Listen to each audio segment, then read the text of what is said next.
Well, central auditory processing disorder, or CAPD, is really an umbrella term, and it covers a whole range of different hearing deficits that stop children making use of the sounds that their ears are sending to their brain.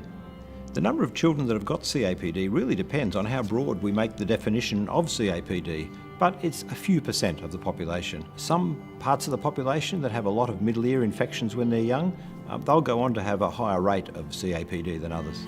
The most important way to help children with CAPD is firstly to find out if they've got it. So an assessment appointment to find out if they have a problem and hopefully what's the nature of the problem.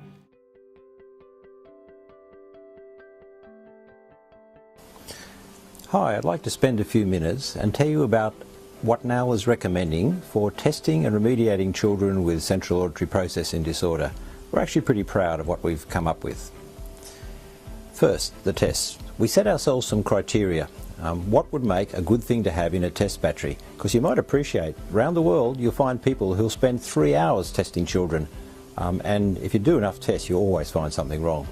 So the first thing we wanted was that the test results should relate to real-world listening. We also only wanted to use tests for which there was a reasonable proportion of children who would do badly on that test. So things where fails are pretty esoteric and uncommon, we don't use those. So what did we end up with? And we're not saying that this is the final word on CAPD tests. This is our recommendation for now, and I really hope we give it a different recommendation in a few years' time. So we've ended up with just 3, the LiSN-S diagnostic test, the memory test and working memory test, and the Dichotic digit test. Like I said, that may change over time, but that's our clear recommendation at the moment. It is a world first to have a short test battery that's against well-chosen criteria for which every one of the tests leads to a specific remediation. It shouldn't seem novel, but it is, believe me. First one, surprise, surprise, the LiSN-S test, listening in spatialised noise in sentences. It's the test we developed, we know a lot about it. In fact, I believe it's been more rigorously developed than any other CAPD test in the world ever. And the good thing about it, it leads to a really specific condition, spatial processing disorder, for which there is a very specific remediation.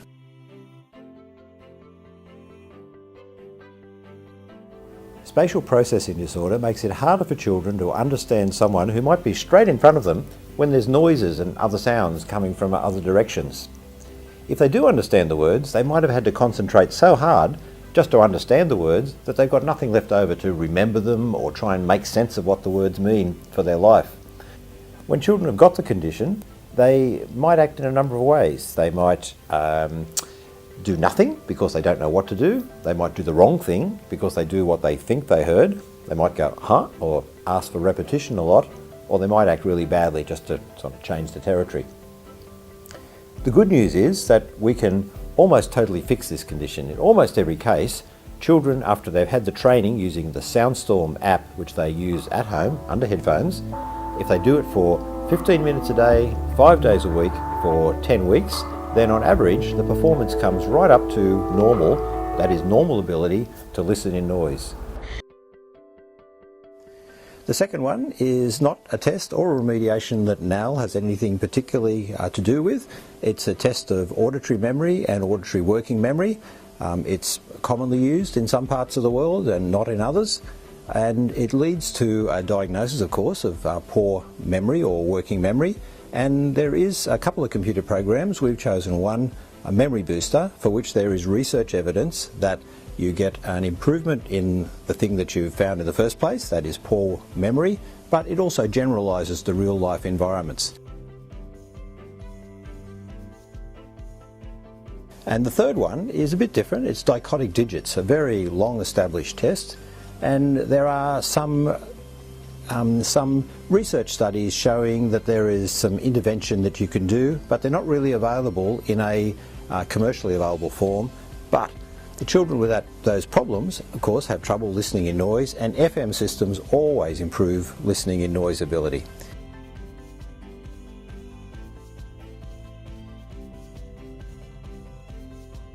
What effect does it have? Well, it appears to be huge. We have objective data, objective self-report data, where the parents, the teachers and the children themselves all report improved listening in their regular real-life environments. Probably even more powerful than that are the anecdotal results. So the things that we hear from the parents who come back to tell us what a difference it's made to their children. Sometimes the differences are almost unbelievable, they're so large, and I think what happens is that children can lose confidence so easily. And so because they're not hearing their teacher, they're not understanding their teacher like those around them, they just grow doubtful about themselves. And being able to hear as well as those around them, I'm guessing just improves their confidence, their self-esteem, and then everything else they try to do goes better as well.